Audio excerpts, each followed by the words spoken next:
Greetings and salutations, everyone. My name is Kirk, and welcome to my YouTube channel. Today, we're talking about free agency recap for day one of the 2020 free agency frenzy. On today's episode, we're going to be talking about a plethora of deals that took place just in day one, talking about the blockbuster trades, whether it was with just this latest announcement, Stefon Diggs being traded to the Buffalo Bills, or the other huge signings that have taken place and the franchise tags that have been placed upon players. So we're going to talk about all the different deals, talking about every single team thus far through day one, giving you guys my thought process. But specifically, let's get into talking about Stefon Diggs and this huge deal. Now, it's no secret, this is a long way. This is a long time coming. We've seen a lot of cryptic tweets, from Stefon Diggs over the last couple of years, and it was just boiling over. It was a matter of time until the Minnesota Vikings finally decided to move him to a place and get a deal good enough for their liking. At this point, the deal will pretty much send Stefon Diggs to the Buffalo Bills they got a lot out of it. When we compare this deal to the DeAndre Hopkins deal, there's a huge difference, and it's ridiculous. So Stefon Diggs and a 7th round pick are going to Buffalo, and in exchange, we're going to see a 1st round pick, a 5th round pick, a 6th round pick, and a 2021 4th round pick go back in the direction of the Minnesota Vikings. Overall, I think this is a great trade. For a guy that doesn't want to play in Minnesota, this is absolutely fantastic. So what we're going to talk about is the fantasy implications, right? How does his fantasy stock look going to the Buffalo Bills organization and playing within that offense? And how does the rest of the Minnesota Vikings look now that one of their top wide receivers, a guy that has been a top 12 wide receiver in fantasy just as late as 2018 in a half PPR scoring format, where exactly they go from here? So first and foremost, let's talk about Stefon Diggs, his talent, and what he's done over the last couple seasons. Again, since Kirk Cousins has come into this organization, he's had some pretty good seasons. I think he's definitely done him some favors in comparison to guys like Case Keenum. I think Stefon Diggs with Kirk Cousins was a pretty good combo. Now, that being said, we've seen some ups and downs here and there. Now, in 2018, Stefon Diggs had his best season, scoring 9 touchdowns, having 215.3 half PPR scoring points in fantasy in only 15 games, and finishing as the number 11 overall wide receiver. He absolutely produced, had over, I think it was 142 overall targets. He was a huge part of that offense, and exactly the reason why they were able to compete as well as they were. Just being able to throw the ball as effectively to a top-tier wide receiver while also having Thielen on the field, it was a dynamic duo, to say the least. Now, on top of it, when we talk about the 2019 season, last season we had a little bit of a hiccup with this offense, yet Stefon Diggs still finishes the number 21 wide receiver overall with just 35 less points than the season before, having played 15 games. Again, Stefon Diggs has always been a player that's never going to play an entire season. Now that we go into his 17-game season, we're probably not going to see him play a couple games here and there, whether it's due to injury or him sitting out because they've already clinched a playoff spot. It just determines. But either way, he's never really played a full 16-game season. Now, here's the thing. Despite the fact that going into 2019, we expected Adam Thielen to be a monster, and so we also expected Stefon Diggs to continue to improve. We didn't really see incredible performances out of this offense because they really started to transition to running the ball so heavily. Now, where this kind of hurts Stefon Diggs and a lot of his fantasy value, where maybe people are thinking he's not as good as he may seem to be, is the fact that his target count decreased immensely. Even the fact that Adam Thielen was hurt for majority of the season and was only active for 10 total games, we saw Stefon Diggs have a 55 target decrease just this past season in comparison to 2018, a 39 total reception decrease, yet he had 109 more receiving yards. His yard per reception average increased about 8 total yards, and he did what he possibly could in order to help his team. He improved in certain aspects despite a lack of opportunity.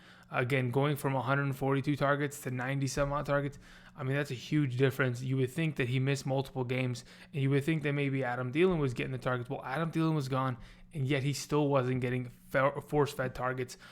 which really kind of, I guess, in my opinion, led to a lot of his frustration, which kind of led to this trade. So again, looking at Stefon Diggs, he's been pretty good. Now that we talk about him joining the Buffalo Bills, who stands to pretty much gain from this? Obviously, it's Josh Allen. This is a guy that finishes the number 6 overall quarterback in a 4-point per passing touchdown format last season. This is a guy that finishes the number 9 quarterback in 6-point per passing touchdown leagues. Similar to Kyler Murray, who I talked about earlier today. If you guys have not checked that out, go go check out me talking about the Arizona Cardinals and the Houston Texans, the implications of that trade that took place earlier today between DeAndre Hopkins and David Johnson. I'm sure you can go click around, subscribe to the channel. But regardless, when we're talking about the Buffalo Bills, they already have Josh Allen, who's a pretty solidified QB1 as of right now, as of last season.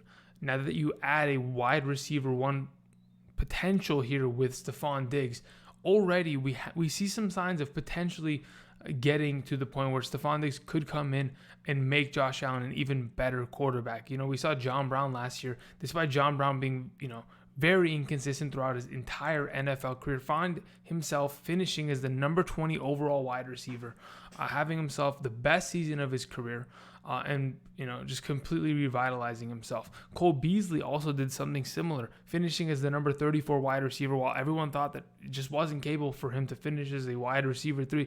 The guy came in and he absolutely dominated in the opportunity that he was potentially given. Now, a lot of their success has to do with Josh Allen, but it also has to do with the fact that that they're balling out. Josh Allen doesn't make it too easy for a lot of these wide receivers. In his rookie season, he had a 52% passing completion percentage. He only increased that by 6% this past season in 2019, finishing with a 58% passing completion percentage. Those are not numbers that we want to see. But if he can continue to improve, I could potentially see Stefon Diggs really being a huge fantasy option for this organization and being a huge player within this team. Now, obviously, we're going to see some regression from John Brown and Cole Beasley, but I truly do believe that the entire offense is predicated on this quarterback play. Whether Singletary succeeds, whether John Brown, Cole Beasley, Stefon Diggs, Dawson Knox, whatever it is offensively, it's going to be predicated on the success, the accuracy, and decision-making of Josh Allen. If that can go ahead smoothly in 2020, then we have ourselves a very good offense here with a very good defense in line to potentially make another playoff run like they did this past season. I'm excited for it. I think Josh Allen's potential goes up and his potential fantasy stock. The other wide receivers get a little bit of a dip, but I think Stefon Diggs as the number 1 here could potentially see a lot of opportunity, a lot of targets, hopefully get back to the 100-plus target range, which I'm more comfortable seeing him as in terms of a wide receiver too. But anyway, moving on the other side of the ball, or in terms of the other side of the trade, the Vikings got rid of Stefon Diggs. Now, when we do that, obviously that hurts Kirk Cousins, but it will, in my opinion, hurt and help Adam Thielen to an extent. Again, Adam Thielen by himself, he benefited from the fact that there was another wide receiver on the other side of the field pulling top-tier coverage on a daily basis. They weren't able to double cover both of these wide receivers every single down for a reason at their time, together with the Minnesota Vikings. So they were absolutely a dynamic duo. But the thing is, will Adam Thielen pull more pressure? Absolutely. Will the running game command more pressure to, have to fill the box?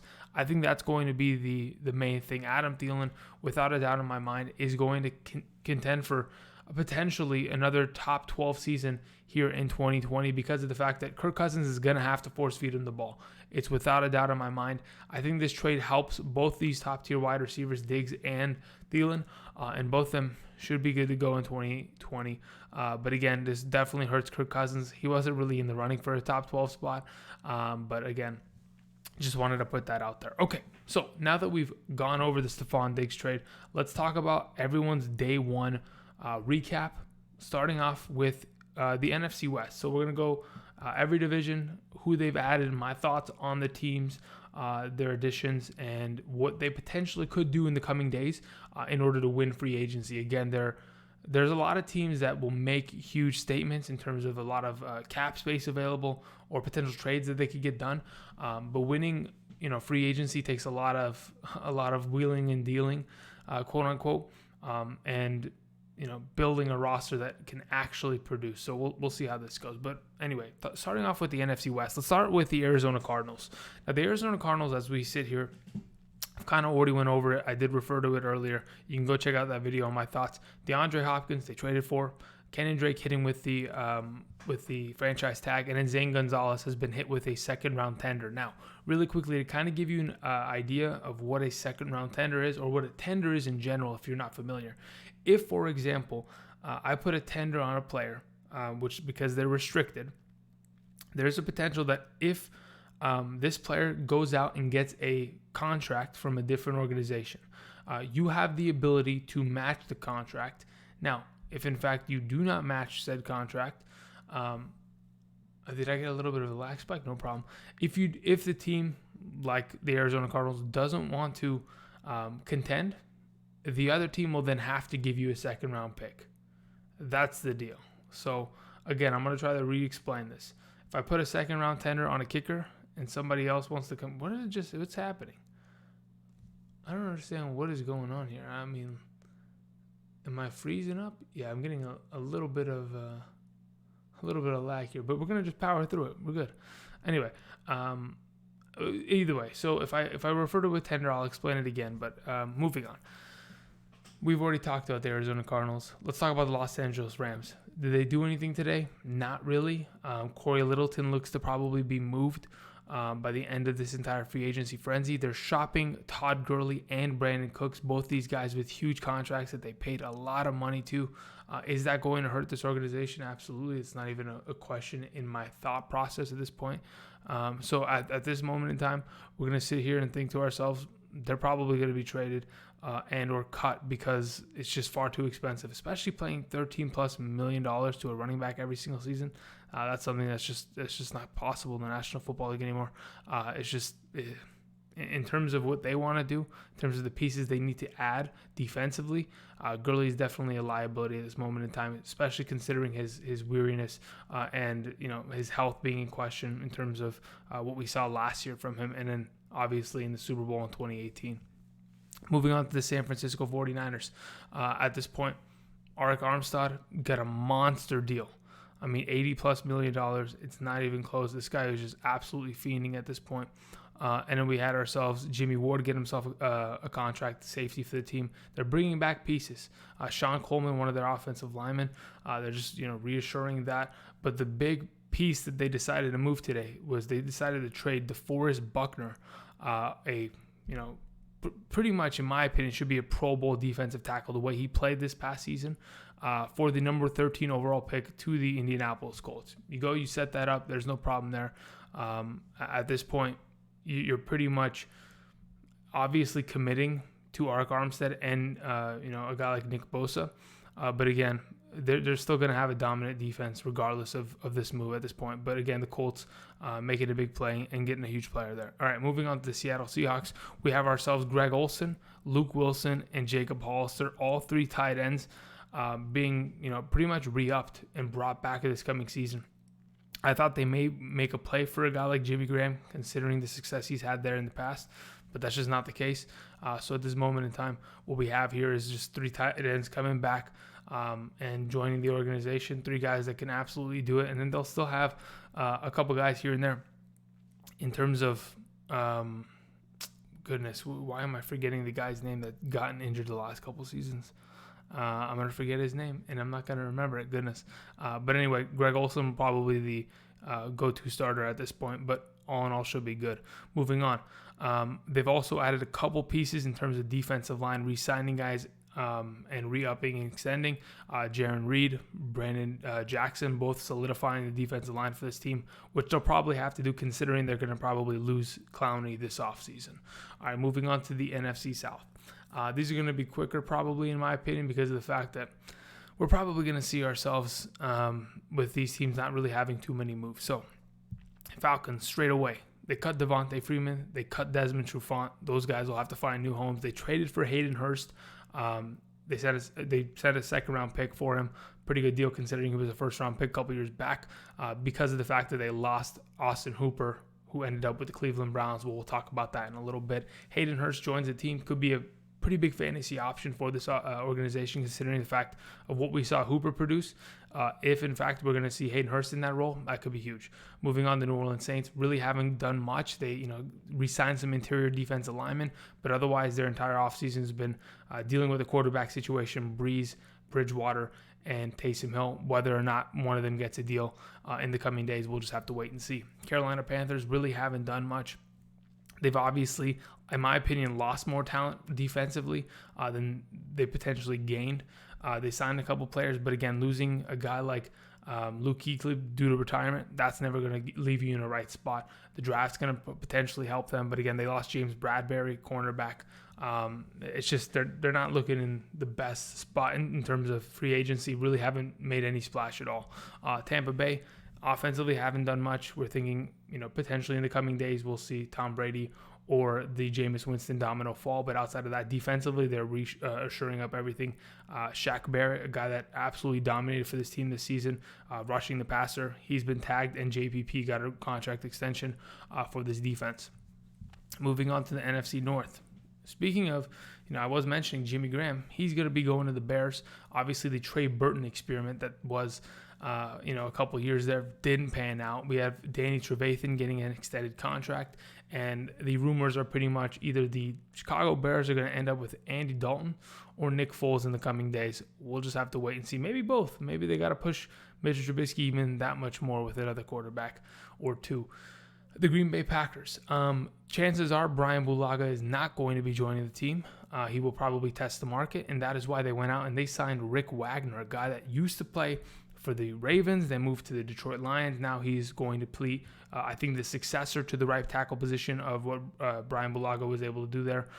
So they're going ahead. They're just right away getting after it and signing talent because they're pretty much unsure of what they're going to get. But outside of that, they've lost a couple pieces here and there, not really making any splashes, which I really do think they need to do, considering their wide receiver position outside of Devontae Adams is horrible.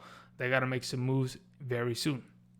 Moving on to the Minnesota Vikings, again, we talked about it earlier. They lost Diggs. They extended Kirk Cousins. They went ahead and they also extended CJ Ham, the fullback, played a pretty good season. And then they tagged Anthony Harris, their cornerback, because of the fact that, they had to cut Xavier Rhodes. They brought in Anthony Harris has been there. He's probably the best corner on that team. And he's going to get paid this year for that. Moving on to the Detroit Lions. The Detroit Lions, again, we have to remember this is a team that has a former Patriots coach on it. Matt Patricia bringing in some Patriots guys, bringing in Jamie Collins. They went ahead and they signed Nick Williams. He was from the Chicago Bears, taking a couple talented pieces there. And then they went ahead and because they lost a guard through free agency or a guard center combo, whatever you want to pretty much establish Glasgow as, they brought in one of the hardest names to potentially pronounce, which is interesting. Halaputi Vatai. That's what I'm going to just throw it out. Guard for the Eagles. They brought him in to try to reassure this offensive line, keep Stafford upright, and potentially move the ball in terms of running the ball down the field. Moving on to the NFC East, we saw, obviously, the Dallas Cowboys make a couple moves today. Amari Cooper, 5-year, $100 million. We thought that was going to eventually happen. Unfortunately, Dak got hit with the tag because, other people got to get paid in order to make sure that he is successful. So he's a leader in that aspect. Blake Jarwin, 3-year deal. I don't think Jason Witten's coming back after that one. The Philadelphia Eagles, yes, they did lose the guard, like I mentioned earlier, to the Detroit Lions, but they did gain an offensive tackle, Javon Hargrave. He was the right tackle for the Pittsburgh Steelers this past season. Looked absolutely fantastic, and he should be good for this organization. Moving forward, we have the Washington Redskins. They addressed the offensive line position first and foremost, tagged Brandon Sheriff, good to go. They addressed defense as well, signing Kendall Fuller of the formerly of the Kansas City Chiefs. This is a good cornerback. This is a guy that has won a Super Bowl, knows exactly how to play. Unfortunately, when you sign a guy like this after he's been on the top of the mountain, maybe there could be a potential decline. That's what I'm worried about. Also, I think they signed another offensive lineman, if I'm not mistaken, Wes Schweitzer, if I'm not mistaken. I think he played for the Falcons, but someone could correct me. Moving on, the New York Giants. Blake Martinez they signed. James Bradbury they signed, a middle linebacker who was, I think he broke the record for Packers tackles in a season. James Bradbury, who's pretty much locking down the best receivers in the National Football League down in the NFC South last season, and he's coming back, to potentially play in the NFC, but he's a good corner. And then they're close to potentially getting Clowney, I believe. Leonard Williams hit with the tag. They're addressing defense. I love to see that. Let's talk about the AFC West. And the AFC side, as we close out today's video, the Chiefs, they tagged Chris Jones. Otherwise, they lost pieces like Kendall Fuller, like I was mentioning. The Chargers, Hunter Henry hit with the tag. Austin Hooper hit with an extension. We're waiting on the quarterback question mark that is currently there. The Raiders signed a linebacker from the Ravens, if I'm not mistaken. I forget how to pronounce his name. And Marcus Mariota to back up a guy like Derek Carr. So that's good to go. Outside of that, the Broncos, they signed Graham Glasgow. He'll probably play center for them. There's a potential he could just also switch over to guard. That was a huge deal for them. Again, when you want to protect your investment, which is going to be the quarterback there, at this moment in time, we're probably going to sit here and think to ourselves, that's probably the right deal to make. I mean, considering what they've done year after year, they're signing offensive linemen, they're drafting offensive linemen, we're good to go. Justin Simmons hit with the tag, that's good to go. So at this moment in time, we sit here and we get distracted because people are walking in, but no problem. The NFC South, we have the Titans, Dennis Kelly. Because of the fact that Jack Conklin, the right tackle that we all expected to leave there, Dennis Kelly was re-signed to a contract. He'll probably play right tackle for them. And then we saw Ryan Tannehill get a brand new huge contract. Even though I thought Derrick Henry deserved the money because he pretty much carried the team last season, he just saw himself getting the tag. Again, the NFL and this toxic situation with the running backs, they're not going to pay running backs. They'll just continue to tag them until they can just be thrown away. Unfortunate, but that's just the nature of the beast. Moving on. The Colts in the AFC South. Again, they got DeForest Buckner, gave away a first-round pick, no problem, but they re-signed Anthony Costanzo. We'll see in the next coming days. I expect this offense to establish their quarterback, probably with Phillip Rivers. That's more likely the chance, but again, they haven't really done much outside of that. The Jacksonville Jaguars in complete rebuild mode. They're giving away pieces for practically free. Calais Campbell for dirt cheap. He went over to the Ravens. We had A.J. Boye get traded, go over to the the Denver Broncos. This was a couple weeks back. They're just giving away pieces. Next, Yannick Ngakoue, probably, even though he got tagged, will probably be traded. He doesn't want to play there anymore. And Nick Foles will probably get traded because, again, the Bears and other organizations are looking for them. The Texans, the last team here, the team that, again, won the division last season, probably won't do that once again because DeAndre Hopkins is gone. They have David Johnson. They re-signed Bradley Roby. That's fine. Randall Cobb is what they decided to replace DeAndre Hopkins with. That's a yikes. I don't know exactly. I mean, Randall Cobb had a good season last year, sure. But he was also the third wide receiver. But they're pretty much stacking slot receivers. You have Cutie, you have Stills, and you have Randall Cobb. I mean, it's not the formula. I question the decision making there. But again, the AFC North, Michael Brockers, Calais Campbell, Matt Judon, all being signed or tagged by the Baltimore Ravens this offseason. They're reassuring their defensive line. Their pass rush is going to be there. They'll be able to stop the run if they find Derrick Henry in the playoffs once again. They're making sure of that. The offensively, again, they did lose Marshall Yana this offseason to retirement. They're going to try to address that. They did trade away Hayden Hurst. They still have other tight ends. They still have other offensive linemen they can go ahead and sign. That'll be the priority in the next coming days. We have the Steelers, who lost Ramon Foster to retirement this offseason. Again, they lost Javon Hargrave, who went to the Philadelphia Eagles, like I mentioned before. Offensive line-wise, you're missing two pieces. You got to protect Big Ben. He's coming off of an injury. That'll be something that we need to see them address. Bud Dupree, outside linebacker / defensive end, getting tagged. The Browns made a huge splash today. Austin Hooper, Jack Conklin, Case Keenum. You would think when you sign a guy like Case Keenum that he's going to start, but I think he's coming in to kind of like advise Baker Mayfield. You bring in Austin Hooper, even though you already have David Njoku and you already have a solid running back set with, Kareem Hunt getting the second round tender, Nick Chubb being under his rookie contract. You still have OBJ. You still have Jarvis Landry. There's a lot of cooks in this kitchen. There's a lot of pieces to throw the ball to. Stefanski, the new head coach and offensive coordinator of this team, used double tight end sets more than any other team in the National Football League last season. That's why they brought in a second tight end. Hooper, Njoku, dynamic duo. Keenum's just there for insurance purposes. We have the Bengals tagging AJ Green. Outside of that, potentially we'll trade Andy Dalton in the coming days. And let's close out today's video with the AFC East, talking about the Patriots, the Jets, the Bills, and the Dolphins. Patriots haven't done anything.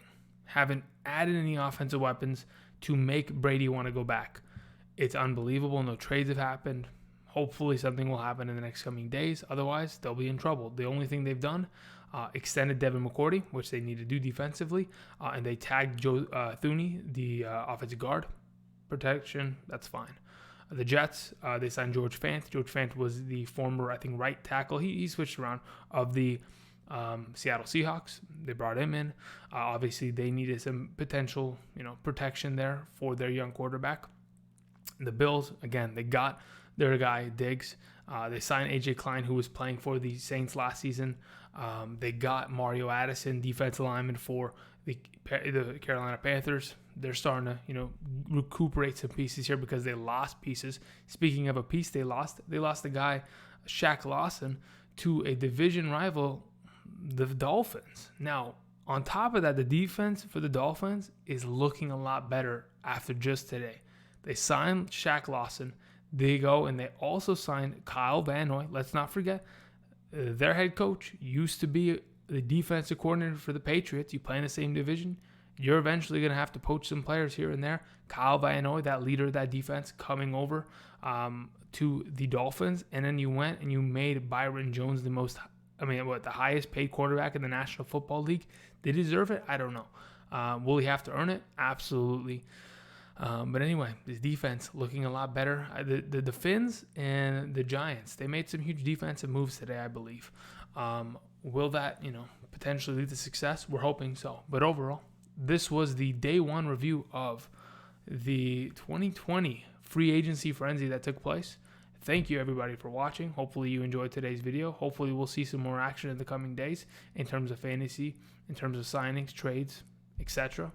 Until next time, thank you, everybody, for watching, and I'll see you guys. Peace.